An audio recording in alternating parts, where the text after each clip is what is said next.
Nafigi Bougo, bonjour. Nafigi Bougo, oh bonjour. Yani nga musique la. Men dunga fora kla ka musique la. Wa mo ni du so bi bloqué. Nafigi Bougo, on y soma. An ben nafigi. Mali sans faire fa duguma. C'est-à-dire que fone ka bali ka mogo doye doro nga commentaire koro bita ko bitanye ayo dabo mogo ka vie privée la an ben nafigi chokoroba nafigi oye muso nafigi furu kera mamso nafigi oye demso nafigi soro ka denge nafigi soro o denge nafigi olu fana yan soro an fana kera nafigi chema a demseni a chema a musoman fana kera o nafigi an fana dogonu kera o nafigi kelen ce qui fait qu'un ben nafigi oh ben de nafigi hein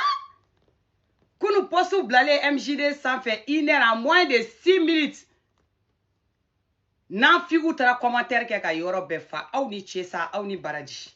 an ben nafigi oh MJD a page sur le terre nini jaja ou bébé sno MJD de sans faire bébé tiga bezita MJD de ka adama atemolia hein teno le fembe lo so bula kata frère nem ne ni u do manga men sa hein bébé kuma la kalle problème tan shila chi tan shila problème tan shila ambe ka vi kai aha on amunu me kuma sa mande peresesi ale deni adabe bega villa au na figi nunu au clote bega villa hein au clote bega villa au clote ala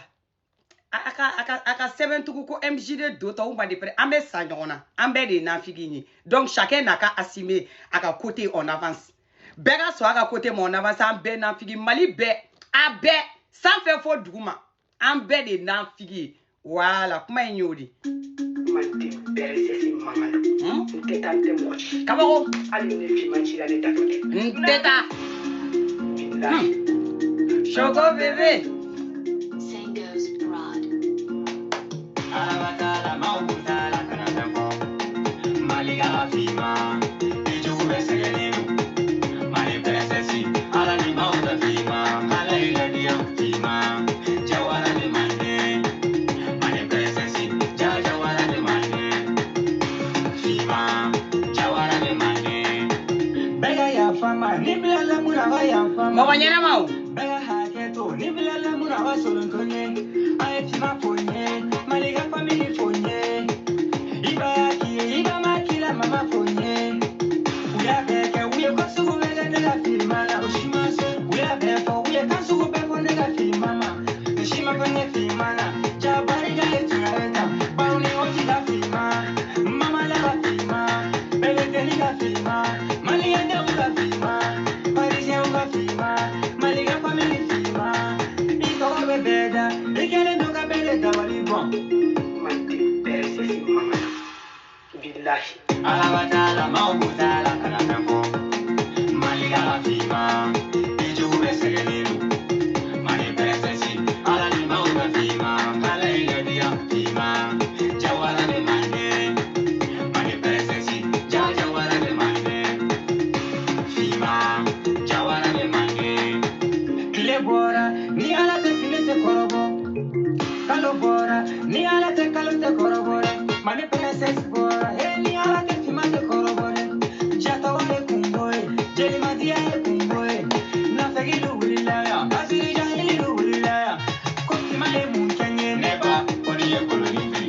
Koti male munkanye Neba Foni ye kuriya Jamunye de mande Munye masegi de mande Munye pali de makunye Atonga tima baro Sonfola bora Yengo hagila bege mwe Hasiri luse waraya Duna fegi luse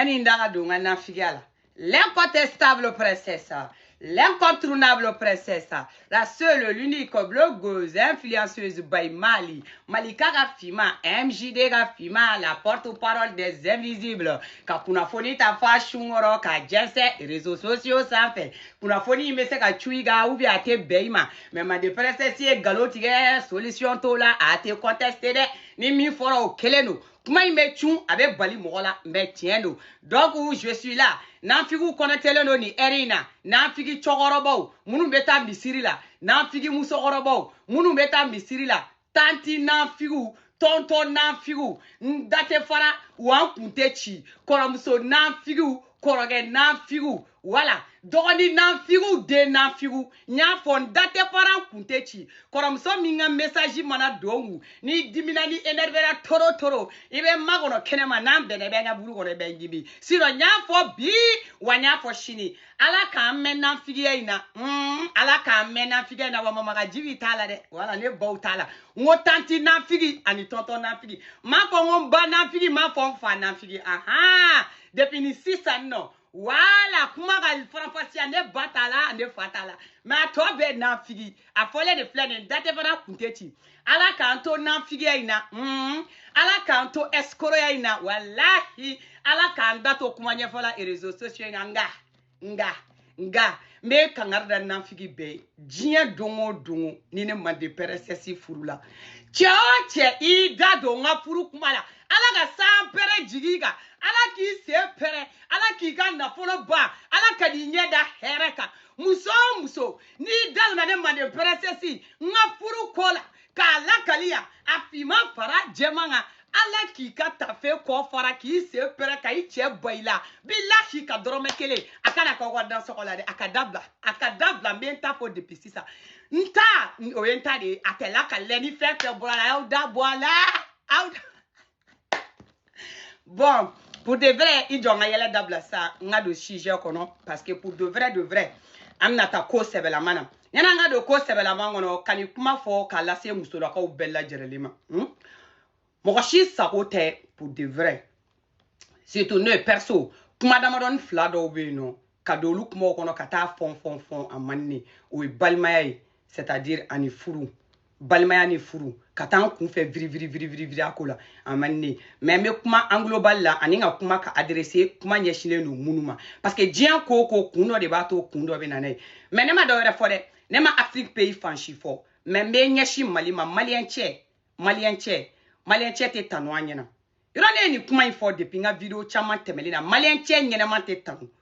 I che mana nye chogo abla boro kono iga teme I che mana nye chogo asebe iga bleku iga teme na sara domina ne de flaga bamana nga fawi ni saranye alhamdulillah c'est-à-dire ni saranye alaka kewe mais na sarinye alhamdulillah mashallah a shudale bi fili duguma ki koronto ha fo mo wa dese ki mine ngoni be kule wallahi fini bulama mi bi kana figa fini bulama kule ga ke joni ibe kule ola ala ne che ne deufa ni chenye ne nyajiche ni chenye na nefe ni chenye ne kanu ayen sutura ayo kotonta la pasa shuli totere ashute na wuli o ya tale de lara koto billahi fonanya anfuru siri dogada mako na tale ta o bani donc imana jien kuma folo flimba malien chete tanu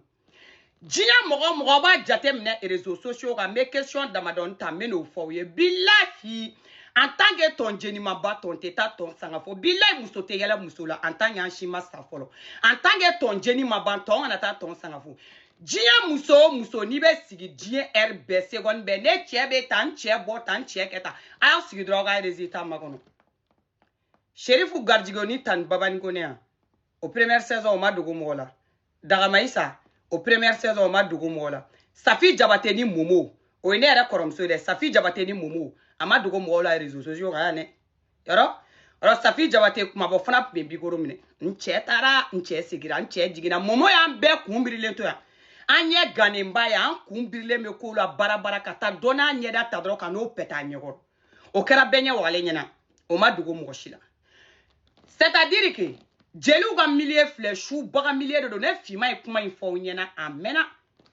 Normalement, elle ni jeli muso be fe ka avancer e ba ta ki furu siri jeli ke ma na fani mbate abu to gata horon ta obe beni nyon la wallahi billahi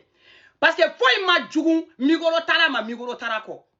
migoro tala de ka c'est-à-dire ni ye migoro tala da migoro tala ka imako c'est-à-dire le ma dongli dabla dongli te dablo vide be na nye force ça non mi me so kono de be na nye force ça migoro tala te da migoro tala ka o te kele go fo ya adamade sumali chema fara musoman ga bla ne te teri sumalen fɛ n tɛ cɛ sumalen fɛ n tɛ jɛɲɔgɔn sumalen fɛ ni fani n ba cɛ kirinendeya ne dala k'i sigi diɲɛ don o don k'e de ye diɲɛ mɔgɔ ɲɛnɛmani ye a ye cogoyanin na kuma o kuma karisa i cɛ dun filɛ a tɛ kuma n'i ma foronto k'i la ka tɛlɛ don i la k'i la kala i b'a fɔ ma ko tu ɲamɔgɔden ne tɛ cɛ sumalen fɛ n tɛ terimuso sumalen fɛ n tɛ terikɛ sumalen fɛ f'i ka kalaya de parce que n'i ma kalaya min b'e kɔnɔ ne t'o dɔn amanto sumaya ko la ɲɔgɔn bolo dibiba a b'i faga ni fani ba cɛ ni cɛ sumalen tɛ mɔgɔ fagala di ne ni fani yɔrɔ mɛ kuma gɛlɛn fɔ ye diɲɛ kɔnɔ adamaden o adamaden ni mɔgɔ ɲɛnɛman kan fɔ ka dɛ a ɲɔgɔnna mɔgɔ lankolon fila tɛ i m'an ka kɛlɛ bɛnnen don c'est-à-dire que minnu bɛ don bazɛn ba jukɔrɔ ta ko silamɛba ninnu ni m'an bɛ boli ka t'olu ka kɛlɛ kɛ n'i ye mɔgɔ diɲɛ wagati bɛɛ c'est-à-dire n'ale lasigira dɔ mɔgɔ ɲɛnɛma kuma ye ala ko an ka taa ta kira ko an ka segin ta manshala furu sen ka kan ka bonya ta an ka fɔlɔ kile la babɛnba yɛlɛla y'an fɛ yen o jigitɔ o ye jeli maki minɛ k'o bila jeli kita la o kuma la muso bɛnnen don furu kɔnɔ bilahi n'i bɛ mɔgɔ langolo saraka bɔ dugu kɔnɔ i ɲɛsin ma i ka saraka bɛ minɛ ne ni fani n ba cɛ yɔrɔ a bɛ tigɛ an minnu na an minnu bɛ kuma biri ni y'anw ye an b'an ka pan ni fani n ba cɛ adamadenya hokumu kɔnɔ n'anw ma tɛmɛ o tɛ tɛmɛ wallahi billahi c'est-à-dire n'an ka turu ma ban tɛmɛna o ka turu tɛ tɛmɛ man de princesse mankan don n'i ye adamaden mɔgɔ ɲɛnɛmaya dama tɛmɛlen na c'est-à-dire n'a y'i gosi yɛrɛ turu la n'i wulila k'i jɔ i b'a fɔ ne ma de princesse ma ko tu maliyɛn cɛ aw yɛrɛ de ye mɔgɔw tɔɔrɔ quoi tiɲɛ ka fɔ aw ye quoi wallahi maliyɛn cɛ kɔnɔ ka jugu maliyɛn cɛ ŋaniya ne fani ba cɛ ni maliyɛn cɛ ŋaniya tɛ batterie chargé quoi c'est-à-dire n'i fɔla ka bi don u la muso juguni mais n'olu ye bi don i la k'i k'i muɲu ko ka sabali ko furu de don k'i k'i muɲu k'i sigi ka sabali c'est-à-dire ko furu de don kana bɔ n'i cɛ ka kuma ye n'i bɔra n'i cɛ ka kuma ye i cɛ lebu i denw tɛ barika ni fani ba cɛ n'u tɛ kɛ président ye i ni cɛ lebu ala sa n'u ma kɛ président ye n'u ma kɛ ministre des affaires import export ye ni min fa minɛ k'a ci ɲɛna fo k'i fa kɔ k'a ɲɛ ni ma tɛlɛ don i fa la i b'a fɔ de ma de princesse ma ko tu min fa réglé ko monturu k'i fa sigi k'a bɛn midi pile ma billahi wallahi n'i ma kɛ président n'i ma kɛ juge n'i ma kɛ avocat ye n'i tɔgɔ ma fɔ diɲɛ fɛ i b'a fɔ de ma de princesse ma ko kabani aw ko mun cɛw a ye bɛɛ tɔɔrɔ maliyɛnw sisan n'an fiya setɔ fila cɛminɛ kɛnɛ ma kunu ni ala sɔnna ma 1h du matin ko ma dogo bamakɔ ko balila ka pan ka boli ka t'u yɛrɛ sɔrɔ MJD sanfɛ dugu tilalen parce que su mana bila araba kɔnjo la n'an fiya bɛ k'olu kuma escoroya o wagatiw ye kow bɛ b'u faraw kɔnɔ o kuma an y'an to munumunu na an bɛ yala la an bolila dɔrɔn c'est-à-dire que ka taa autogame jɔlen ale ni Kibiri Demba ko c'est un mode de séparation notre cœur a fait boum les Diatigui étaient trop sur nous. Nous-mêmes, on a regardé 2 fois, on a ouvert nos yeux et puis grand ouvert comme ça, on a fait tcha. Monsieur là que nous, on avait Danaya. Hein? Monsieur là, avec qui nous, on avait Danaya, que tout le monde disait que le monsieur là est calme. Allez, kill. Hey! Amangwa. Hein? Commentaire kɛlaw bɔra sanfɛ duguma ja maliyɛn bɛɛ bɛ commentaire de kɛ tan ni y'u bolitɔ ye u ni télé MJD ka fɛn jukɔrɔ en tout cas que Dieu soulage que Dieu règne la paix o y'a sɔrɔ o dɔ cɛ taara a ka ca ni kalo 14 o ma segin Dieu règne la paix dɔ cɛ dagala samalen dalen bɛ yan fɛ aw kana yɛlɛ ko bila na a sen pɛrɛ ma ko a cɛ sirilen bɛ ko Dieu règne la paix kafiri cɛ da samalen don a n'a cɛ bɛ kɛlɛ la a ma t'o paix règne dɛ a bɛ commentaire de duguma ko Dieu règne la paix maa firi cɛ ka samara kumunen dan bɛ o ma surafana dun a ma t'o ka surafana ɲini dɛ a bɛ n'an fiya la commentaire kɔrɔ vraiment les hommes d'aujourd'hui là en tout cas le monsieur là il est calme c'est pas bon pourquoi ça Fatim éduqué Fatim pas éduqué deuxième femme troisième femme malien on est aw a mi ɲɔgɔn récupérer adama Aw bo la aw chebe aw yere chebe mi na so ya ato la kal ate do fo nya Malion Kobe kibiri kobe nan koy tiena ne mani princesse personnel la ne ka bunya kumbika ne ka bunya ba la de kumbika je te respectais beaucoup tiens la même si Mali konona la ka foko sinamso mo be ben film ne do quoi c'est pas la réalité en yere beboudo c'est-à-dire mise en scène ou nous ni fla te se ka ke fin kele fait quand ni fla ka bengo c'est pas possible ni bébé ta côté là mais tono kibiri kodo be kodo datu mogo do bunya be mogo paikun wa mogo do ko fendo be mogo do ka fendo pan ikun note iga histoire do na munumunu nga réseaux sociaux kan nere histoire ni ko sebe ka télécharger ka blanc nga ni ga bunya be mogo kan ite kuma jona ibi sigi doni nga makonoli ke parce que vidéo man ni vidéo kuma damne vidéo be ta nyefe donc ni vidéo tara nyefe avec ko do ibulu mais ka finyana c'est-à-dire que mogoni fi bi dogo mogo la nga mete dogo ala la quoi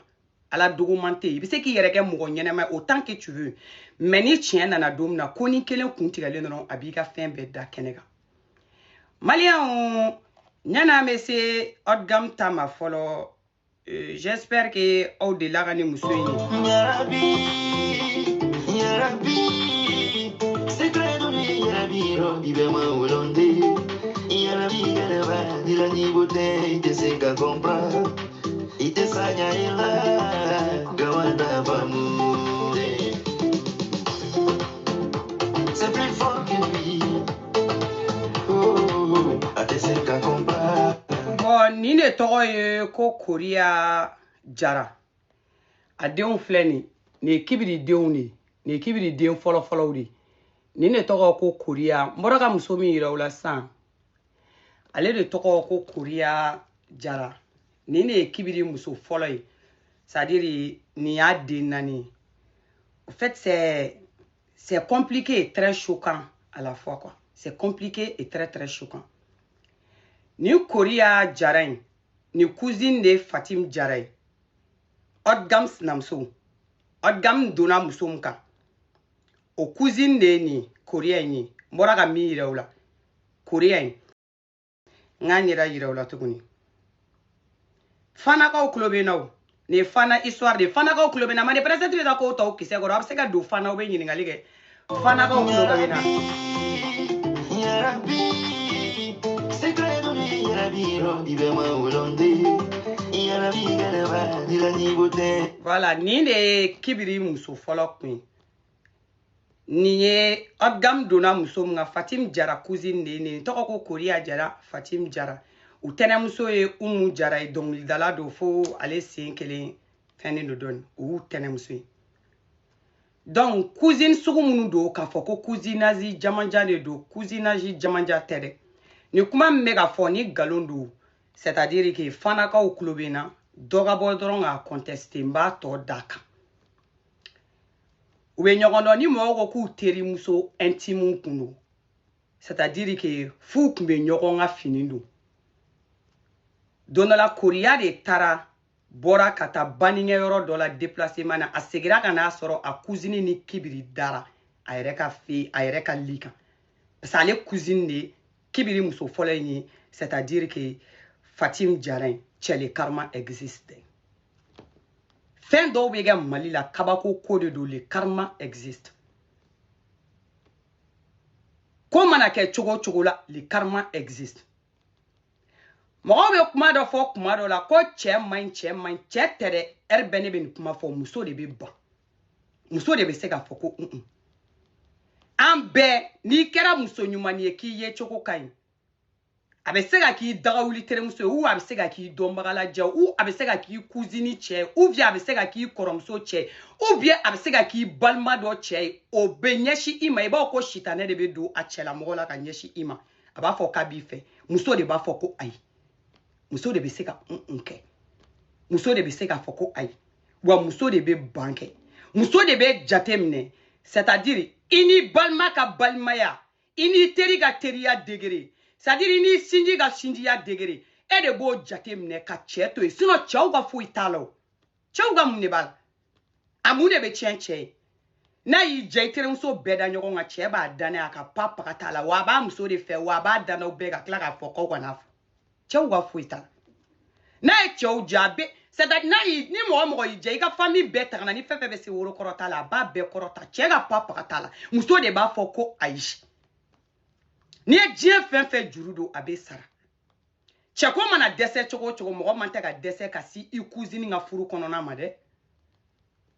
chema na ban choko mo man ta ka dese ka si cousine nga furu kono na ma si tu cousine e denwole damne c'est-à-dire que ni chemunu ye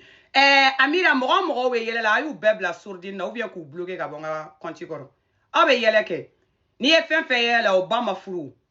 Obama delika furu awe kenema diuni au baya usoro kenema di donc ce qui fait que djien wono au tado furu yemi au tado adamadiya yemi au tado djien kuma mega fa awe yeleke au baya wolo mana Fatuma taka wolo lila awe yeleke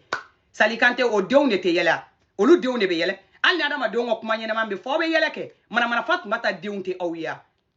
au mana kono tara au mana kono wolo ladi donc abo shiba yela moko wa villa parce que au na kunte djien wono ta kunta ula au tado furu yemi au tado adamadiya yemi abo shiba o teru ka chewde no fe ubo ka o te furu abo shiba o cousine ngo chewde no fe ubo ka o te furu abo shiba ni ayo balma munuye no lube ka avancer o luka chew no fe ubo ka o te furu donc obe yeleke no ma yela obe jumene do wala ke ala ka dantan fe dangali sunguru bara si koro blalo de pala jienda muso de ka fari muso mangibe muso de sigile nyamogo din ala muso nyona no tete cheke to la ga ko ngali ni muso ga affaire nana ibe muso were de sigile nga yele muso were ma wa ya fe yela beka vi chiene no abe saraka de danga de mogo nye balide ne fima ne côté donc ne tate do were ki bloquer ki bonga contingent une bonne fois pour toutes ibe ne tigale ngoro were me tene la main du coup ça go de nous mande brasa si manga donc malien on continue donc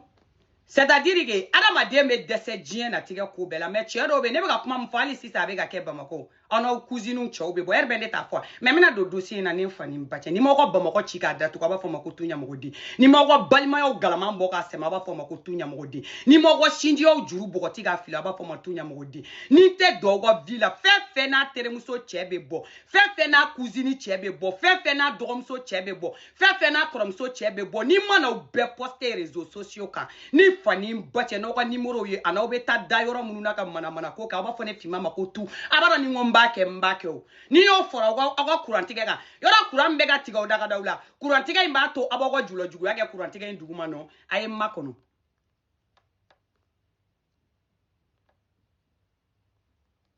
voilà donc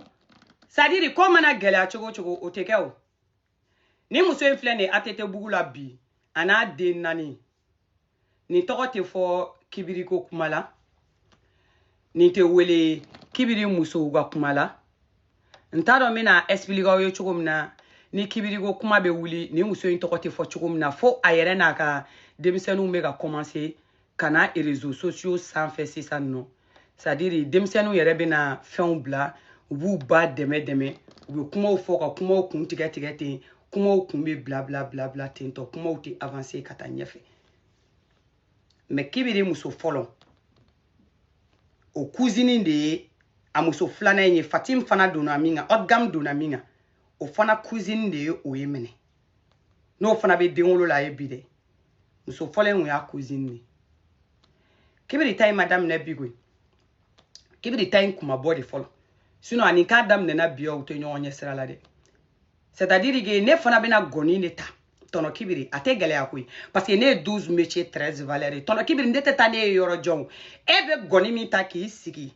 ka c'est-à-dire ka histoire koro nyefanye ka adama de kuma nyefanye ne fana bena goni neta c'est-à-dire tono kibiri kan sigi ka goni fo e fana ye ka maya tabolo wira e fana la ka adama de nya jenge nana sigi na ko wira e fana la parce que aw munu be goni ta ka nga jena tiga kuma nyefon aw de ka fara muso ma kwa nan fani mbache ade bo muso lebu aw de bo muso dalle fe kono ku di jema c'est-à-dire aw de be furu nega bo mo la jengono aw de be adama de are nega kise blede sama ka bo mo la jengono amo gongono I tiri cousine, c'est-à-dire i muso cousine ta kano ki muso e jamana in wono i muso aga samara sen flaro kata denani e kata occuper na denani na, c'est-à-dire que olu bu ka occupation na de l'autre côté o i ma clau gonwono i nana otigam chair, c'est-à-dire kano furu o ba ko konyo muso ya la ama klalo konyo muso ya ko gongono o sensena non ni yɛrɛ ko k'i bɛ kuma ninnu ka kuma la kuma dɔw la ni taara ɲɛfɛ dɔrɔn i bɛ segin kɔfɛ a y'a kɛ ala kama maliyɛn aw ka nin na fɔlɔ.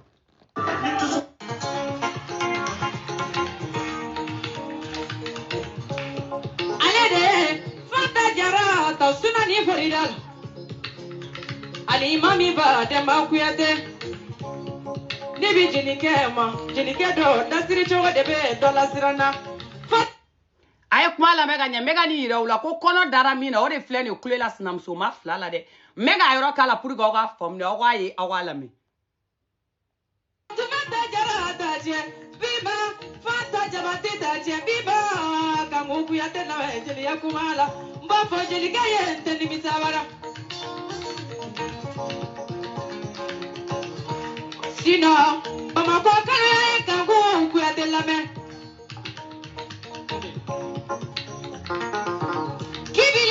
Fatimu Jabate furu wagati min na a ye lamɛn dɛ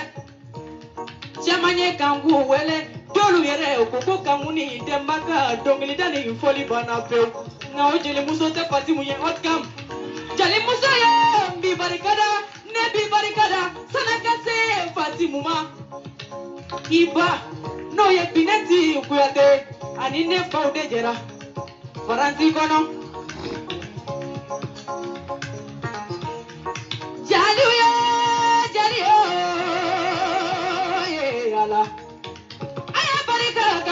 Fanta Jara ani Fatimu Jabate ko barika ma boli ni jeliso wari nye ni dalen bɛ kanu kan n kɔrɔmuso ko barika.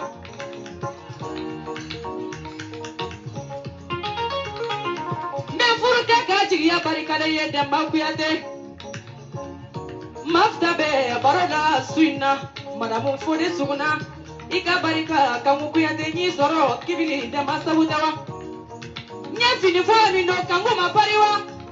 Ne bani fini fɔlɔ min ma pari wa jɔn y'a di Kanku Kuyate ma kibili Demba sabu la bala yira ko barika a ka barika Kanku ye jelisɔn fini na. A ka ɲi ten sa muso ne tɛ ne ka porobo kɛ k'i ka fasada tɔ ninnu kɛ n'i ka dɔnkili da cogo sugu ninnu ni ala sɔnna ma bezi bɛ yen bezi ɲuman bɛ yen bezi kolon bɛ yen bezi min b'i bolo nin tɔgɔ de ko bad bezi ne fa ni n ba cɛ nin tɔgɔ de ko k'i ka carrière ta tiɲɛ depuis i ma carrière daminɛ fɔlɔ e kan tɔ a tɛna laban ne da la maliyɛnw n cɛ taara kɔnɔ da kɛnɛma tɛ dɛ n cɛ ye kamalen tigɛ kɛnɛma tɛ dɛ aw bɛɛ ye muso de ye a ye kow bɛn aw yɛrɛ ma dɛ cɛ ni ko kɛra n'i dɔnbaga ye ani yɛrɛ bolo ko mɔgɔ min y'i ka pétini n'i bɛ se k'a bɔ k'a di mɔgɔ ma c'est ça qui fait mal n cɛ taara kɔnɔ da kɛnɛma tɛ dɛ n cɛ a ye sunkuru tigɛ kɛnɛma tɛ dɛ parce que an y'an tɔɔrɔ o la o Mali la o an tɛ n'o kɛ kuma ye yan jamana in kɔnɔ yan ko mɔgɔw bɛna ɲɔgɔn sɛgɛn o la o an mamusow yɛrɛ y'u si ba yan k'i muɲu k'i sigi cɛ ka kamele tigɛ ni sunkuru tigɛ o tɛ ko ye c'est-à-dire n'a taara kɔnɔ walo kɛnɛma o bɛ denw cɛ ka na d'i ma k'i k'o ladun an y'o bɛɛ faamuya o an sɛgɛnn'o la an tɔɔrɔ l'o la o tɛ problème ye dɛ i cɛ ka tila ka taa i hakili tɛ mɔgɔ min na i dɔnbaga ou bien i yɛrɛ bolo ko mɔgɔ min y'i ka pétini ou bien mɔgɔ min n'i bɛ se k'a bɔ k'a di mɔgɔ min ma k'i cɛ kɔnɔ walo la c'est ça yenkɔrɔnin de don yenkɔrɔnin de fait mal c'est-à-dire que yenkɔrɔnin de faamuya man di yenkɔrɔnin de c'est-à-dire que minɛ man di e bɛ cɛ maliyɛn cɛ bɛ se ka minɛ maliyɛn cɛ man ɲi dɛ nin an fa ni n ba cɛ maliyɛn cɛ b'i faga maliyɛn cɛ ni maliyɛn cɛ tɔgɔ tɛ de ko ni minɛ mɛlɛkɛ ala k'a nɛn tigɛ bilahi maliyɛn cɛ ni ka gɛlɛn ni minɛ mɛlɛkɛ ni ye bilahi ni minɛ mɛlɛkɛ min ye den to a ba ye dɛ wa maliyɛn cɛ tɛ den to a ba ye walayi contestation. Ton live n'est pas ici recommandé, a été restreint. Pourquoi TikTok? Je conteste. Aïe Kerlado. En France, il y a un figure, on décèle nos Kerlado. Na TikTok, je fais rien de mal. Hein. On est là, on explique. Pourquoi vous signalez? Il y a quoi? What is votre problème? Mais on explique. Je suis là, j'explique. Est-ce que j'ai insulté quelqu'un? Est-ce que j'ai insulté ici? Là, on est là, on explique. Parce que TikTok, Les hommes maliens sont mauvais, ils fatiguent les femmes TikTok. Moi, je suis là à expliquer ça. Parce qu'il y a un problème qui a vraiment touché, c'est-à-dire le Mali, qui a touché les femmes qui sont mariées, qui a touché les femmes qui aiment le mariage. Ah. Miga alala muso anya fe kan semele be shitane de la. Hein? An bele semele. O ma fodi ko ukera. Kuma ta bolo ko were nye fo be na udo koromatika. E ka positionnement mind, moi je vais te dire ça tout de suite. Et ka positionnement n'est pas bon positionnement hein. Soit tu nous dis que tu n'es pas enceinte, soit tu te tais. Est-ce qu'il va la forme? Et ka positionnement n'est pas du tout bon positionnement. Soit tu nous dis que c'est-à-dire que tu es enceinte ou tu quittes ici, tu te tais. Tu te tais. Est-ce qu'il va la forme? Et c'est maintenant de alala. Subhana akrana bla arabu kan fo bala ne muso ambere semele do alaina. Ala ko muso kana jene ya kede. Anta do funa yiga wuro ni ga same furu siri ge na anta kalama de. No ta ala ko mo kana jene ya ke ko jene ya mai. Ni tara jene ya ga kono ta akla ni sigiro do ke semele no ga alala ni sampre je ni semele te shitane de la. Ah wow. Nani sampre je ni semele te shitane. I semele te alala de mbo finyana depuis 100 ça. Et semele do shitane la parce que muna ebe chendo. Ibe chedo. Iba do muso flaba bulu. Ire ya muso tanu publiquement. Ou ga wari di ma publiquement. Ali no lu che kungera ko ye tumante ga miujila. Anga che enfo nyanga na chai sa ko tafe bulu la don sa. Aka ala kama ko kamelen tiga woro don sa. Cha aka ala kama ko do ko bete moni mo mu nyon che sa. Cha aka ala kama ago sigiro na boro don sa anga che enfo nyon sa. Che ko mana ja choko ko intérêt be choko la. Che ko mana ja choko. Ça dire ki be flani sa cha ban fin do la sa. Cha adama de ata kuma do la sa. Cha o miri maya masa. Ayo miri horonya masa. Ayo miri ko sadiri ko dora be jia ko fe mite kulushi boko nye kwa chao miri don sa. Che jia ko bete kongera siede. Che jia ko bete fadinya ide. Ni ena nyogon don odgam ne ayito doni na kata odgam fru. Ou bien ama odgam lablo. Bonne ba do ko fadinya to kumbe ko ne be migoro ta be kula muso ulamuna. Non mais ayito kala kungele ngono. Ibe kula ulamuna. Ayira ula kifna be giga position ma nyini ngadu. Non, comment on a ta rafo, Diana tige konona la. Quoi c'est-à-dire que kona walo le bila. So iba blega konti sans faire kona ma walo la. Mais quand il jonge dans la caisse, c'est mêlé no ega ala la e kuma to la mais pas foko. Anti ala blaka fui mine. Wa ala kofe anti sraka ndaveni. Ama no gonde men semene benga. Et malien en manipulation. Est-ce que malien en manipulation? Ça dit que ni malien ye jigitiga koko be boli ka tugu dogo mogom ko fe dien wono to ko de ko ala ne to no fe njate mino ni malien kono gana ka malien nyega abe boli ka ta dogo ala de ko fe ça dit fe min kera ate se go fe jabi ate se go fe uno amblade ibu yo be boli ka ta ko ala ebe ala ta kana ma ala ye cousine ou bien ala ye cousine ne enfane mbache ala ye fare ou bien ala ye bade ou bien ni ala ka sulunga te me mo do de ga ala mbe ambedi ni sans pere ni ala inte ambedi ala njole no bede ya de près ou de loin ala mbe bede la me ala nti amoko kelenga magoyi wa eti ala wole position na de ni fani mbache ne bi ala wole position la wa me mi fie ni te to e re ma deliga succès ere ke carrière ere kono ere folo me no finye na ka no go bula pepepe i ere ko ni ne ntaro ni na ka ni fraga la tuguni ni nga konti ko ube chogom na jamana ngono ne ni sans parent cho kana ga ko do ambulu ni ne Aka ye kuma kan te dane dale an kui aye ni nyeda mafle gorobone teni ha mi semene no aka alala gorobone bateni gorobone basigle fle ni mi semene no aka alala ha ne be malien commentaire kalo frata me freme les commentaires du goro ko c'est-à-dire que ko pourquoi ko c'est-à-dire que ko tu t'es pas protégé malien on fana sarabe ala bolo de ko pourquoi ko tu t'es pas protégé. Afora ou ye ko kona daraga ba ko pourquoi tu t'es au bena mu pourquoi protéger ni pourquoi non protéger foni yorenda ça fera ta mal donne afora ou ye ga ba ko yana de da vous êtes là ko pourquoi ko tu t'es pas protégé ne ko ni commentaire ça veut dire quoi là fait vraiment franchement a ko ne ga bolé de ana da comment ko planifier voilà merci ko pourquoi ko tu t'es pas planifié abanga ci semana jamana ngono ana ma don bu ko nya yini ni nyela e tala so be commentaire wala ko pourquoi ko tu t'es pas planifié a di ça après tu as me planifié ko kuma la ni en flé de me planifié ko kuma ha planifié ka ga mi ka bo kara ga ba Abo kuma le ibandala ko c'est-à-dire que ko pourquoi ko planning ma data planning ma bota aya uchoko dana fleur yorom na sa tanta mulo de ma de princesse manga no ansina ka teli sisa no fleur de degré minga sa ame sa 160 à l'air de la to ana frère de mana commentaire na ta commentaire gala nta ku sampa don ambe boyora ina de voilà itala de mi brega kontiga ko e jigi sebele no ala e jigi bolo no ala la question n'est pas là-bas kui kono imbi le wa kono intila c'est ça la question. Kono in wololo mbi kuna wa ubia kono in wololo nti kuna c'est ça la question. Ni kono in ma wololo iku ibo de jafanye wani kono in fana wololo no ikuna fana sa kuma yoro mina sisa ole odi me kani jo ndala ke semele no ga asi semele te shitanele akoi wa bedu me shitanele fana ka barale parce que e ga bara nye shitane ga bara de abe bamnya e ka bara me koromi yira to ko de ko shitane ga bara jamana ngono me malian chew ke fe ma usarabi ala bulu billahi au sara jamana ngono atem wala malenche de besingi ge mo fuyete ki ke mo fufa fuyete ki ke c'est-à-dire que sugudon baliete kita ki di dieni la harabema c'est-à-dire ka singita faden sago jugu sago magonye balu olu beka se ku sigi ka flani sabatela ko che malenche de besiga ke ola ni uyu kwa mascarade nu ngono tan u kwa tournage mondial nu ngono tan c'est-à-dire que chamante nyimba were yelela awu sigi don do ko résultat be so mo atodra mo kele mi réseaux sociaux odi uyu mo shima cheta nu kama résultat ya mo shimi sigi jien wono jien dungo ko ne che donata ne che borata ne che de ben fe wallahi abe fe ire la beba wa bab kosi réseaux ka be kan benye wale nyana te dugo mo shilo odo ni fani bache abe soro ka do jien wono ko antange ton jeni maban ko ton te boli ka ta ton sakafo wa jien wono be problème be be ka furu ko na la awo ay ala kanumbaw ambe banta ina anwe ko imbe tene ala munu banga kanunina ambe fana banga sonja nina nga disuka shidina koi dondo anye che janye dona fana che suru ya fana banga nyakumunu na nga baka nuna woni na kuma yoro mina olodi wa munu fana sigle do ga furula c'est pareil be fana dondo ga jan wa dondo ga suru fana voilà bon vraiment ni ne reko ni miri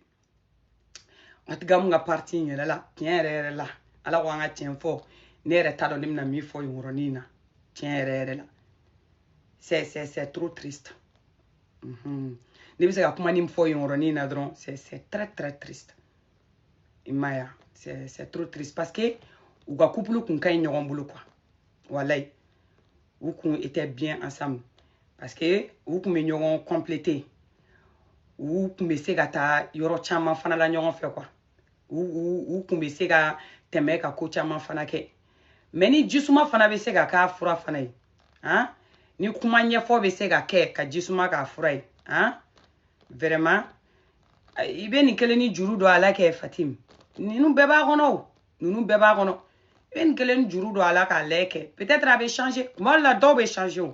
parce que do fana gera o do gera shila mogote na to ni trigi troko ina kuma be quoi mogote na to ni trigi troko ina kuma be c'est-à-dire fin chama mege mogo la furu kono no la a chemai abe digi mogo la si c'est vrai que ni kono ko ni fin ni kon temena ko ayi toro I toro kumbe abe mogo toro vraiment mais I kon naga couple kay ñomlu parce que obi ñogon dafa obi sega seni ñogon yoro jam mais tienre la amanogon muyuni sabali ça dépend mogo ere dusukun na quoi I dusukun yere be sega muyu mine chukum ka sabali mine ka tana ñefe chukum na bi dépend ou de là mais ni be se ni ko inga keta no asura mata woro boy an fe gasla me furusiri fana ga mogo kumbrile parce que malen chebe son ko bema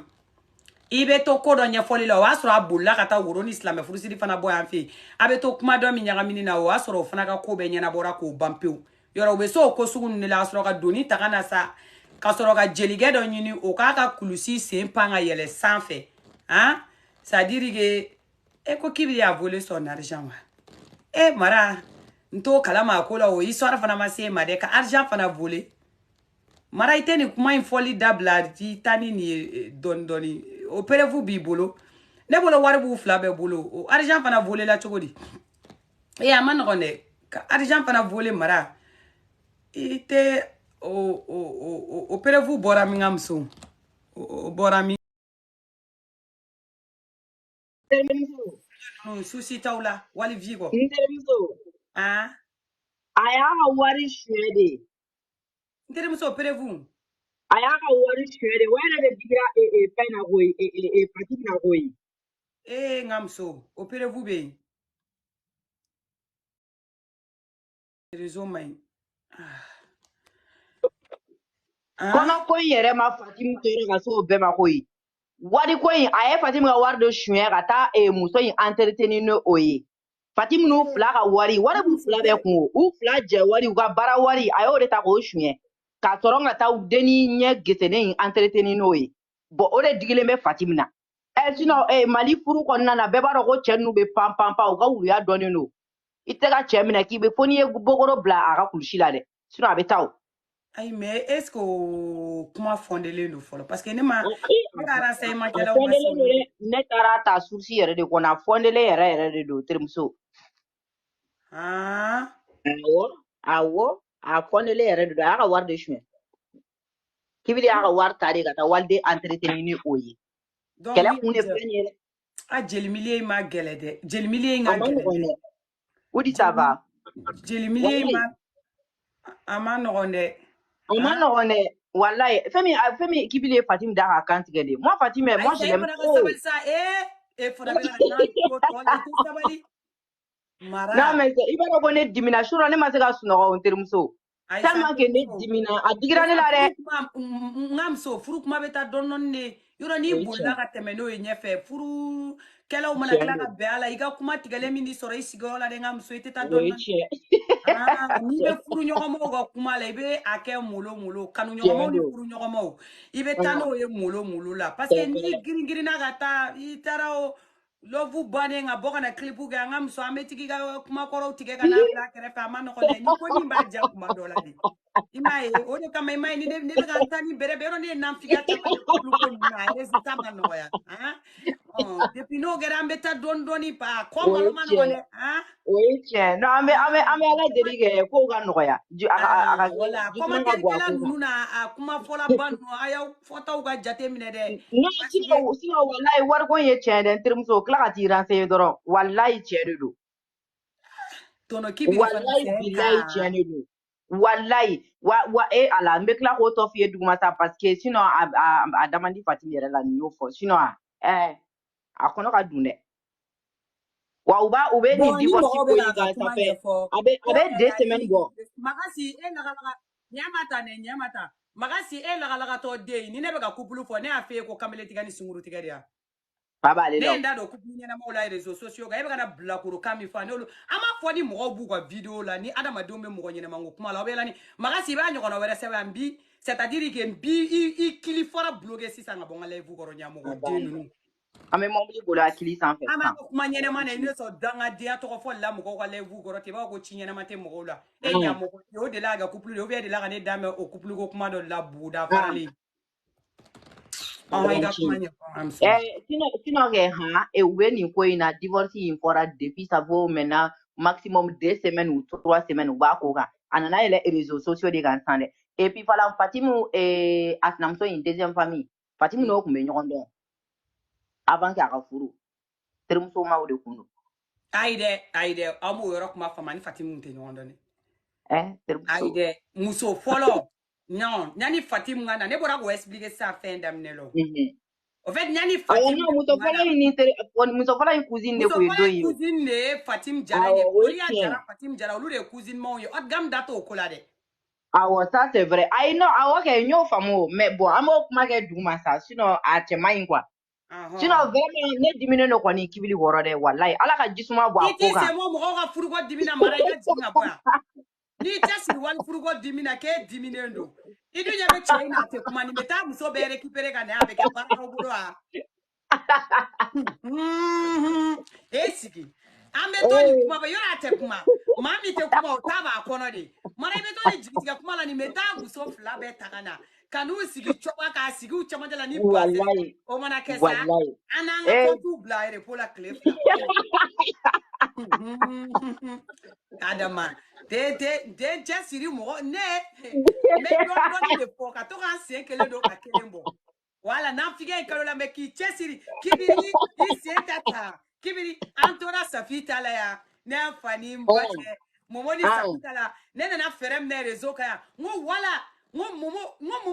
ni ne connaît pas comment ma quoi, ni ne connaît pas comment bois kaisa, comment dire quoi de bibolo, et te blague à pajika, et qu'on y a, et pour te bonner da, ameba mi kalama, aramata trawari mine koba.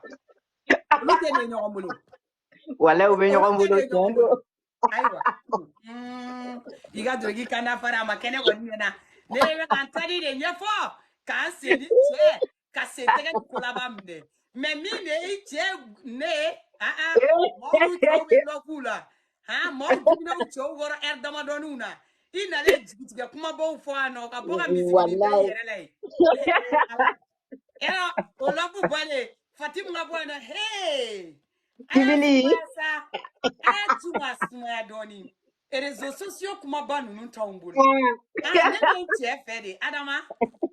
mɛ n ka compte fermé Adama an minnu y'an kɛriw n'an sen n'an bolo bɔ yan an ka samaraw bɔ yan ka taa yiri a dɔw bɛ yen wa sisan n'i y'a musokɔrɔba dɔw ye commentaire kɔrɔ ou bien mɔgɔw ka lɛbu kɔrɔ ne yɛrɛ ma sunɔgɔ kunun su rɔ ne ma n'an figi e cɛ bolilen don i sunɔgɔr'o la o wali du vi e tɛ sunɔgɔ maliyɛn dɛ wali du vi u tɛ sunɔgɔ ni ye an yɛrɛ an ye kunun su rɔ bɛɛ ba ne e m'a dɔn kibiri ma ɲi i bɛ taa sɔrɔ e cɛ ka jugu ni kibiri i t'a sɔrɔ jugu min b'o cɛ la wa jugu ni kibiri ta ye a bɛɛ ni sanpɛrɛn cɛ i kana foyi fɔ maliyɛn ye nin vi kɔ ne a ka kɛ ɲɛna sota la bɔta la wa diɲɛ don o don ni n fana ni n furula don o don n ka problème mɔnɔ a digɛli an b'i ta décortiquer an b'a décortiquer ni sanpɛrɛn cɛ ni ne ta bɛ décortiquer bɛɛ ka pan ta kun n da tɛ mɔgɔ ta la bɛɛ k'i pan ta kun voilà e ka dossier o bɛ décortiquer mariage yɛrɛ don mariage bɛ kɛ cogo min na ɔrɔbu yɛrɛ bɛ décortiquer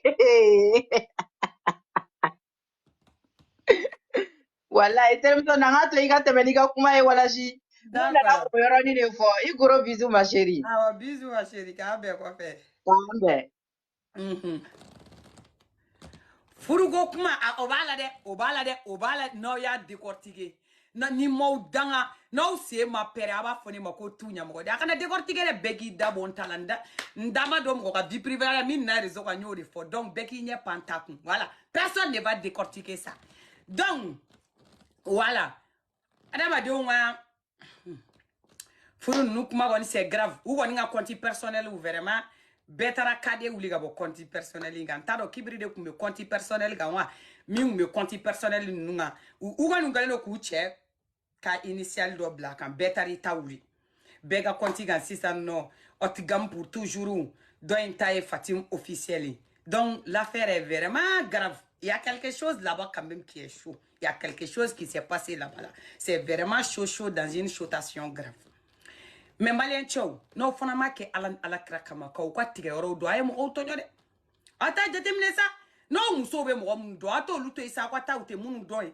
au moins si u tɛ min dɔn yanni u bɛ tila o ɲinini na o y'a sɔrɔ aw ye deliliw kɛ yafa kɛra kow kɔ dusuw da la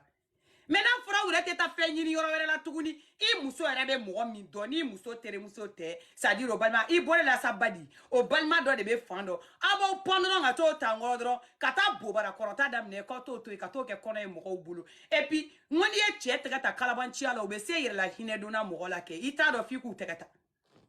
n'i y'u tɛgɛ ta kalabanciya la n'u ka kuleya in na u b'u sigi sa u tɛ kuma c'est-à-dire i b'i si ban kuma la e dontɔ e bɛ dɔ fɔ i bɔtɔ i bɛ dɔ fɔ i talontɔ la i bɛ dɔ f'u ma i bintɔ la i bɛ dɔ f'u ma u tɛ kuma dɛ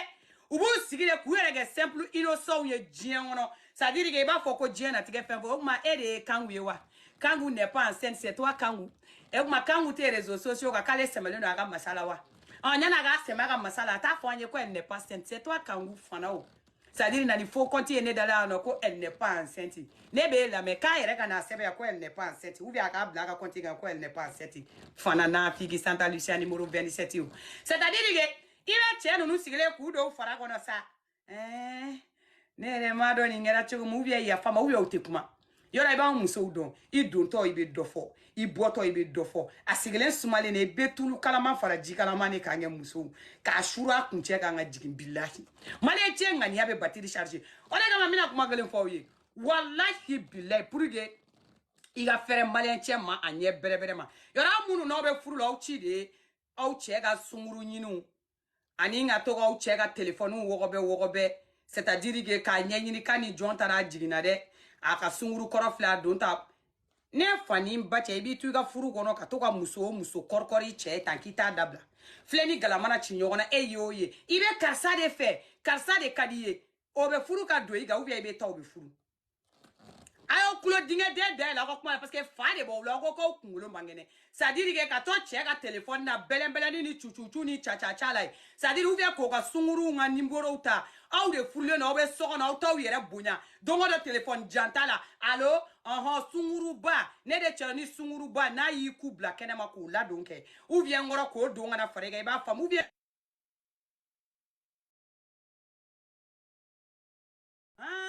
non c'est-à-dire que I bɛ ni muso in de fɛ I bɛ nin de fɛ ni cɛ depuis ni ko tɛ cɛ kɔnɔ I b'a jigin a kɔnɔ wa o muso kelen ta ni ma taa o bɛ don k'i sɔrɔ yen m'o kuma fɔ aw ɲɛna parce que aw ko fa de b'aw la malien cɛ fila hali n'i y'a tɛgɛ ta sunguru tigɛ la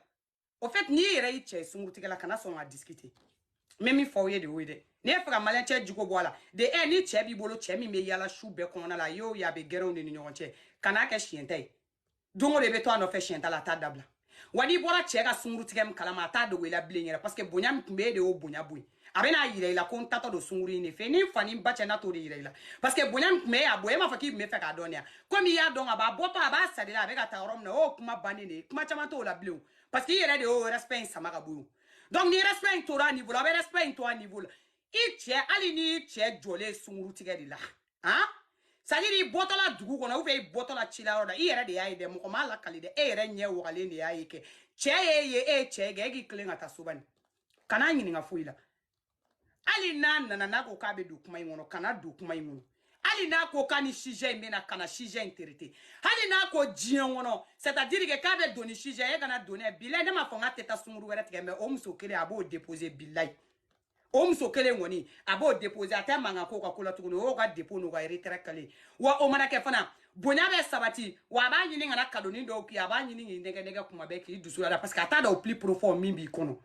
mais en tant que e de bɛ muso dɔrɔn indexé la n'i cɛ ye k'o sama n'i cɛ ye ka rivalité daminɛ k'a tɛ dabila n cɛ taara ta n muso taara ta aw bɛ ɲɔgɔn sama aw bɛ ɲɔgɔn bila cɛ ka mun b'a la tɔgɔ ko dɔwɛrɛ man di cɛw ye o rivalité sugu ninnu kɔni u sigilen k'a dɔn ko muso dɔ bɛ duloki kan fara la u nɔfɛ e bɛ mane princesse tɛgɛ ta fɛn bɛɛ la diɲɛ kɔnɔ fo siɲɛ t'a la cɛ nɔfɛ ne ye fa ni ye n ba cɛ I bɛ ne tɛgɛ ta diɲɛ ko bɛɛ la diɲɛ sɔn bɛɛ I bɛ dɔ fɔ ne ma o la mais k'a fɔ de ko ne de finman bɛna taa n jɔ duloki bɔ la k'a da ko siɲɛ ta ko c'est-à-dire ko sunguru bɛ ni fa ni ba cɛ a ye na bɔ ka bin ne sen kan e wuli an ka samarasen fila don an ka sagi balan kɛrɛ la ka sira jan minɛ cɛ in bɛ tila ka na ne sɔrɔ yan e tɛ ne dɔn wa a tɛ ne ni ɲɔgɔn cɛ koyi e ni ne t'a discuter e ni ne t'a sama kuma caman ka di e ye e bɛ dɔ kɛ kuma la a bɛ tila ka na n sɔrɔ n'a nana n sɔrɔ n'i ma don burushɛti la I b'a fɔ o ma ko tu a nana n sɔrɔ n place la n'a da burushɛti la a bɛ da burushɛti ɲuman min na ka sɔrɔ k'a bolo kan o kan kuma mana yɔrɔ min na sisan o le o di don o don siɲɛ ta ba don o don Sali Kante téléphone bɛ min nin y'i ka sunguru dɔ de ye i ka sunguru nin y'a kɛ tan n b'a wele e de y'o ye kiriri allo e ne cɛ e ne cɛ o ma fɔ aw ye ko cɛ bɛ taa Mali la muso bɛ taa Mali la fo naani o ma fɔ aw ye I t'a sɔrɔ e yɛrɛ I ma taa mairie yɛrɛ la yɛrɛ ou bien hali I taara mairie la cɛ taara polygamie de signer polygamie signer e t'a kalama ko aran tɔ de bɛ saba de ka kan ka don ka fara I kan kuma yɔrɔ min na o le o di o saba min ka kan ka don kɛ e ka dɔ kɛ cɛ nɔfɛ boli la ci tɔw la ni cɛko kɛlɛ tɛ baratanya de ye nin ye o aw de y'o ye ni Bamakɔ ni musomaninw kɔni kɔrɔbayara dɔɔni dɔrɔn ka yɛlɛ dɔrɔn I b'u bolilen de ko je vais prendre jusqu'à 7 badi n ka cɛ ma mɔgɔ wɛrɛ dɔn dɛ badi ne tɛmɛna muso kelen kan I b'a fɔ ne ma ko tu ne kɔni tɛ mɔgɔ wɛrɛ dɔn mais n teriw kɔni dɔn badi ne tɛmɛna muso kelen kan e b'a fɔ e tɛ se ka muso kelen yɛrɛ ɲuman mara kuma tɛ muso fila ma badi a kunkolo t'i la a dusu t'i la wa n bɛ min f'i ɲɛna a jagɛlɛya yɛrɛ t'e la e badi yɛrɛ ja yɛrɛ jɔlen tɛ yɛrɛ I kan'o fana filɛ dagala janya la yan tan n'i y'o bagabaga dɔrɔn bɛ su bɛɛ ban kuma misɛnnin ni yafa deli ɲini na e fana bɛ n'i jɔ ne la ko tu vas prendre c'est ka muso saba e ni san pɛrɛn cɛ e bɛ se ka hali muso kelen ni kila ta kuma tɛ fila ma kuma badi I cogo dɔn ne la ma in b'i buruja dɛ ko nin b'i buruja I cogo dɔn na dagala ja cɛ bɛrɛ fana bɛ se ka muso fila ta cɛ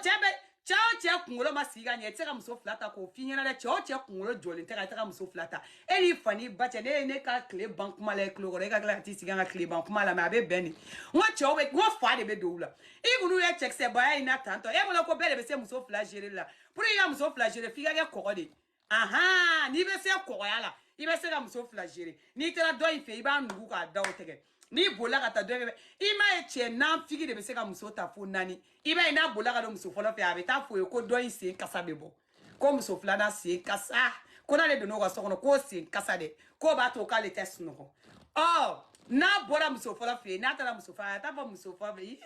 me kiga muso no le no ko ne ba le fe al ne te seri dum iba ina na ta muso flana fe bo fona ni seri tasa de ko matiga la dugenela ah muso munu te se ka seri duma to bi ga du chema o fona be ta ka war biseni be do no muni feneni ya urutu la ko ke ga seri kuma ile maka so ko ma bala ka so ko de be china not again muso fola ifana be set obli la ko de be china iba ina ta savana brave abeta fo ko muso do interseglana ko fola fle ko flana fle ko shite seglana ko sabana ine be seglana abegalu aha ayo sigide ni chebe mingora abode kulogoro kuma duma fo kuma itan kuma tama ora mi ro de folen fle na wi ni che sigile lo mi tongoro de ore tai che o erni na o sewoni ni na no e kuma fa afo ko awo ni gogo jiam so kwesque muso era be jiam ona mi me afo ko muso foite mi chega ide muso foite mi me se tobila ni wa muso fere te mi me se glana ni o yis ni fani mbache inya wagale kuma di oyi ala kechi ega migoro norala bani igata akuma ka me muso were kerefe be dala kula aude ali biaude sikle no tata barake chego mangandela ni doka che divorce na ibeta wi commentaire bakele c'est-à-dire que à moins de 0 minutes ibe tu fale commentaire le ni u da mangame o commentaire gero le iya foko olukale do ku u cheka ko nyana bo jamana ngono kaso tota shiga kolokolola ma de perese si mangandu nyaba ko commentaire ulo a ben sans perese ni nyata ko commentaire ula ha ni u era posugara iba ku sigre do kani affaire ngono di ni u buli tola gata vraiment car ça c'est si vraiment awona kuma chugudo adama de ngwa love sigi mangone ni don to do balimaya kele ani adama de ngwa furu kele ibi do ikere ni kelinga ki senkelen do in blood dehors I kuma to ibe kuma do ni fo ibe to alabe parce que nous segira ga nyogon tegemne nala sona me be jamana imble be ta jamana werela kuma yorom na oludi bon ma de princesse manga ngundo donc ni ko ime to suga na 600 vraiment atu gamu angon tado ya koko au fond mais on sait que ça va pas angon bo do ko ça va pas parce que quand tout ton yele mana on sait vraiment que ça va pas ala ka jisuma ka ha ida tu follow ala ka barga doila ala ka jisuma ka furai wala ala ka chokoroba nyuma ni musokoroba nyuma dado ala ka udusu fo nyogongo ha ala ka foga bendo akola ka au berebe ka usigi nyogoma kuma yoram na olodi oho badi Hamza ala ka barga doila amina ye kuma do fo kuma jarani trop iwaro uga faranga telephone ni de lodo la uga faro de la o de ka mako besa lamza funyena sa segini kuma ina tukuni sa tu sais hein lamza ni bache mana kantere nebe dakelena Johnny komba dakelena sani nga do o sujet la folo ni ko ngoni ni ma benere makoi Fatim hinere benela ni bache Fatim ngana ne fana ben vanje kibiri la parce que telu benela telu be kibiri la ni bache ni de vanje la hey ya vraiment donc ana comme avec français ne be français kabana kaba ita toto wal muso daragidi badi awa badi sera do ha badi ta toto wal muso daragidi c'est ça donc wakati mna sava e mama lenche wa mina muso kuma ni ça va pas dans ton foyer malenche ka pourquoi odi mo fona nyina no ko kuma ni mina dusuga sibi ga figa furu wa sengele ningane ni fani bache ni malenche ka purato webu na tayi ngona muso ni Fatim ga téléphone la ebi hein candidat mumbe machite mimbe ga la sabalide bebe ki ga candidat ni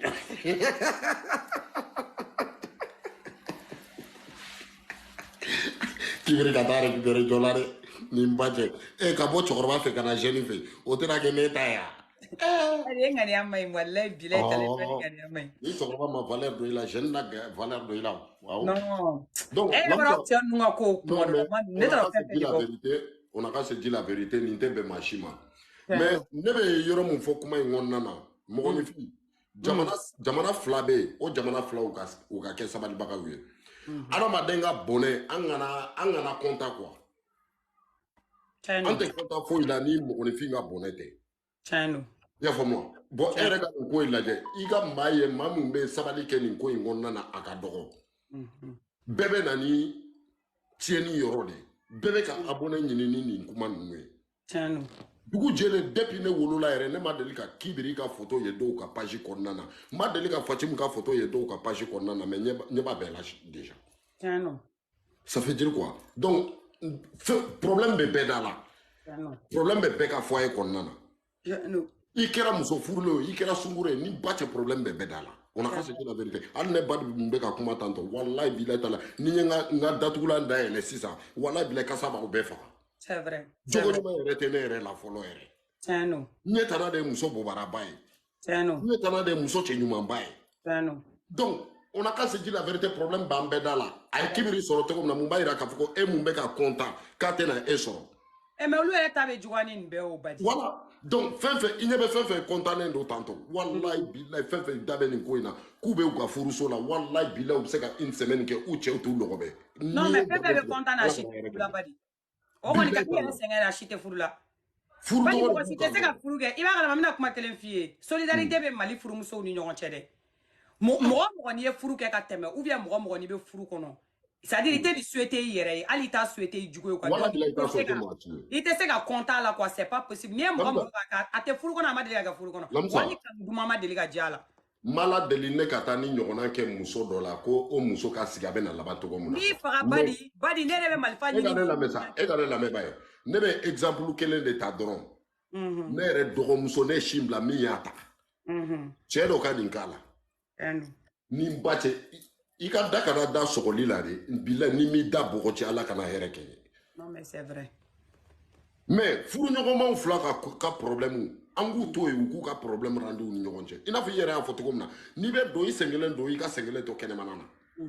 bilahi talahi ɲɛ kala a bɛ tila ka Kibiri ni Fatimu ye ɲɔgɔn bolo cɛ in tɛ kuma cogo min na a tɛ bali ne finman na dɛ ni kale de wa mɔgɔninfin bɛɛ kan ka siran maa min tɛ kuma maa min sumanen don c'est vrai wallahi bilahi diɲɛ bɛɛ bɛ maa min tanu fana bɛɛ kan ka siran o tigi ɲɛ tiɲɛ don fɛn jugu tɛ dugukolo sanfɛ c'est vrai karisa tɛ kuma karisa tɛ kuma i b'a ye i ma ye Kibiri ta bɛ ka bɛɛ dabali ban a ye bɛɛ dabali ban kun jumɛn de kama parce que a tɛ kuma n bɛ profiter ka nin yɔrɔ in fɔ jelimuso dɔ bɛ yen ni ba cɛ lamusa ne bɛ tila k'i ta inbox la nin kuma in na jelimuso dɔ bɛ yen ale fana barada de ye nin barada sugu ninnu ye n bɛ n kale ni fa su cɛ wallahi bilahi ta ale ni jeli tɛ bɔ ni min furulen tɛ donc jeli miliyɛn dunnenba de don sisan non a tolilen don dɛ wa tasumaw de bɛ ka na dɛ tasumaw de bɛ ka na Kibiri ta ye dɔɔnin de o c'est vrai ayi dɔwɛrɛ bɛ ka na badi o bɛ ja dɛ wallahi bilahi mɔgɔ wɛrɛ ta bɛ ka na c'est-à-dire que yɛlɛko kun bɛ sɔrɔ o la ne finma yɛrɛ tɛ na wuli dɔrɔn ka sin ka n turu kun ka sen fila bila yɛlɛ bolo bilahi hali ko jan tɛ a mɛnɛn ba o ye kalo kelen hali ko jan yɛrɛ tɛ a mɛnɛn ba o ye kalo kelen a bɛn ala cɛ hali ko jan a bɛ kɛ bɛɛ ɲɛ wagalen ɲɛna donc il est temps maintenant an ka sabali quoi John ko y'a nouveau dossier pur dɛ Johnny n'a y'a dossier jumɛn bon y'a mɛn c'est que dossier in de don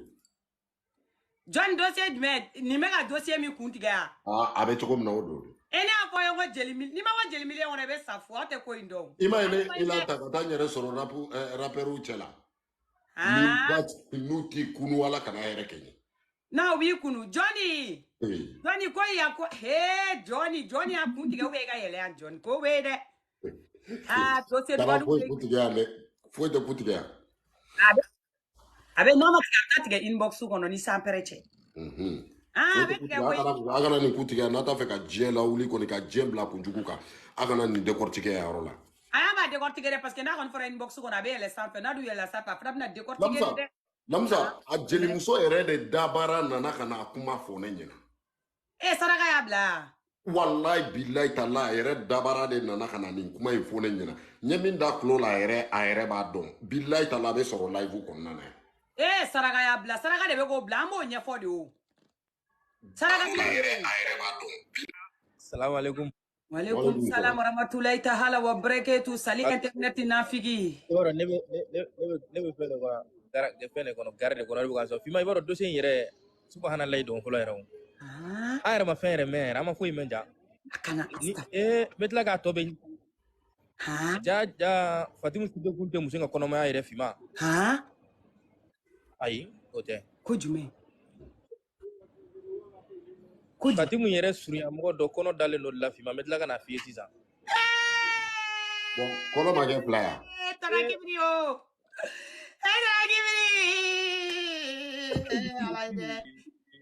Johnny bukan na pere fu betla ga beci me bala Johnny ne ko ma dai na be bani ni no joga kasi damine jano i jɔ fɔlɔ sa kuma bɛ ka ɲɛfɔ fɔlɔ sa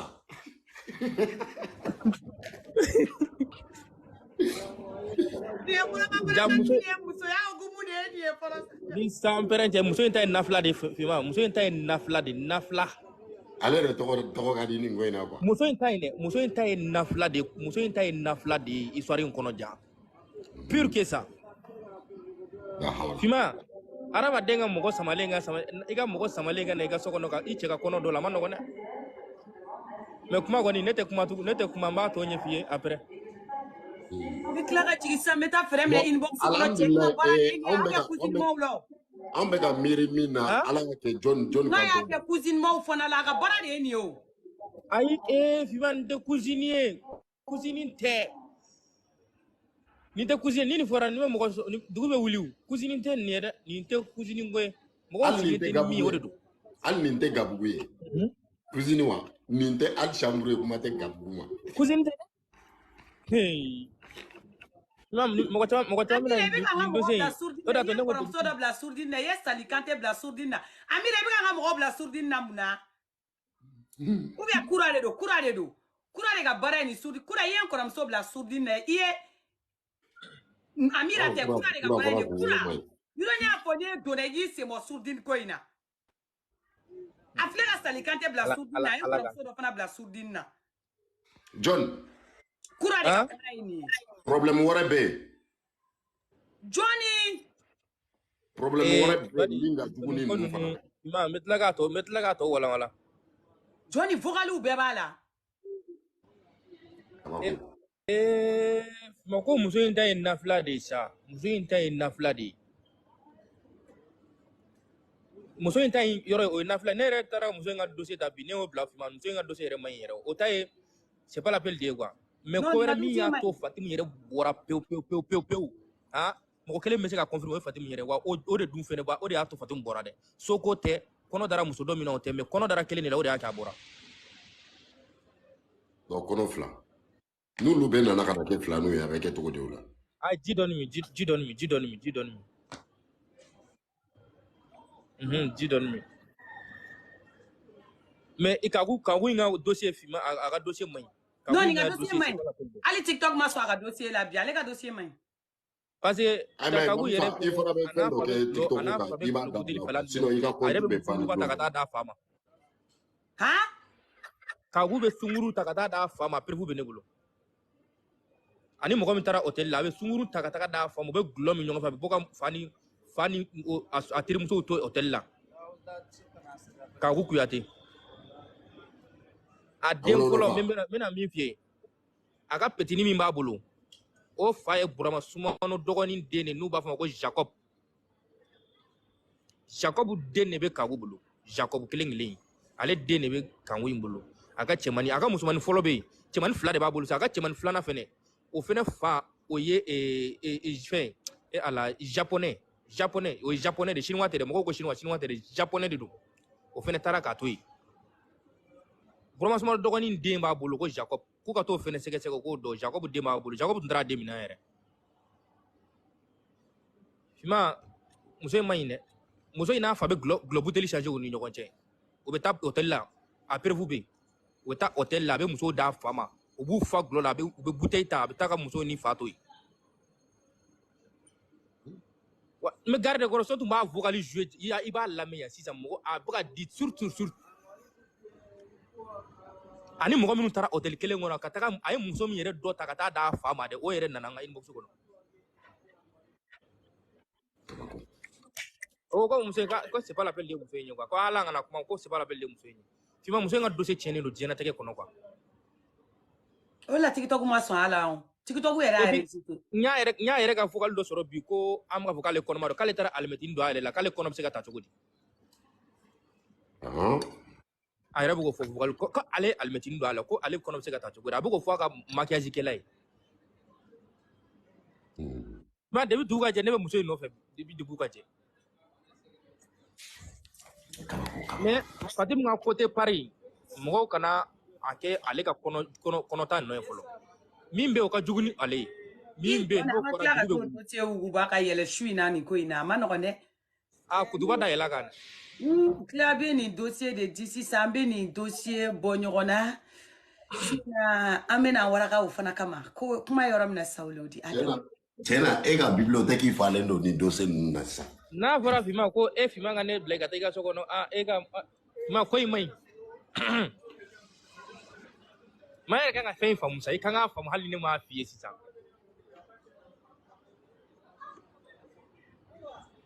ni ya jade mine bigoni ko ma ate yanko so be mere ka nga jate mine sa on na lenga kila ko otaka an ko kono dola kono dala mina ufana doni ndo o doni no nge John ma a be expliquer ka ba e ma se ka choix albi fima ko imbana e ma se ka fen famu ali ga live utige igata bureau kon la la jo mina ta bureau ai ka bureau jo meta bureau on malion parce que si ça kuma la sela ere dabal balé do kuma la sela du dabal mara ba comme na ça c'est du lourd comportement c'est de lourd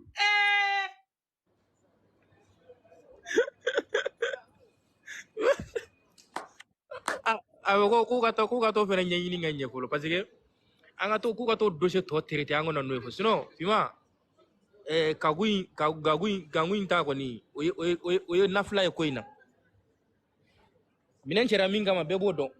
mais utafe ko ine ka fo ma fo ai dossier ko ni se bali e boli de Johnny o no ta ma fo ko minen nganchu c'est ta bla parce que kuma to imbe ka tanto ko muna donc la va me traiter déjà ka soro au ma se bureau ko no volo va me se ka fin pa mal ça John de pour de vrai même ne ferom nage ni tunna di et tunna non ne tunna tu veux savoir ne tunna de John ne tunna de pp parce que ne be ko intaro la yorom na sandron selu parce que barakela ko kuma te na fra ko tigi fana donne no se ko tigi fana donne ne do im so ka sababu ya kana no e sokono ta klara kono wolola mais fema fofolo ama mo to ko fo wa ma fo mo ka mo do après abi fawye mais o dossier ga giri o ka giri na fima no fora ngode ko yire problème ibado o de ko yire problème ye kwa fima ko in babu yire be ni kwa mais o buka sira minya te ta ka dafa ka décortiquer de o de dogole no ko de dogole be o de cheka poyi angata inbox ko no Johnny Mantala iga na figia kokora sisa ko NDC ko ni mantala iti se bona figia ina mantala ma mantala ko na me mantala ko kale Fatim wele ko Fatim comme Fatim male ga appel ta folo quoi comme ka bet la kana nana so na ba Fatim te ga appel ta mantala ka ba tata John Baro no fona tara ka candidat de Fatim to ka soro me abe mu fo me ba kala iga muso kan ku kuyate yi iba deliga Jacob bogo broma sumano dogo ke Jacob a deliga bogo fo ka tempere o ko fe da tla ka den soro Jacob fetu Mazodo anyo bargono tagalate aya ko na ko fe epi fene nyamo ko den no amare kon sokono de awa orchige Allez, voilà. hors-jeu. Voilà. Et bien, fene saba m'a bolo chini chite fala fene. Musumani kelen chemani fla. Jésus! Musumani ye follow ye. Jacob ka chemani o ye flana ye. Japonais ka chemani o ye sabana ye. Sabani ne b'a bolo so kono. Ça perdi a chini chite fala. Jésus! Oui, on le chite tala de. I jona ngata inbox kono. Yes. Ayi la khayle la ngata inbox kono. Sisan woni kuma yoro mina ayaw jo. Ne de bina ta ngolo la ko folo kan ngolo lafia. Mo la me ka ben hakri no.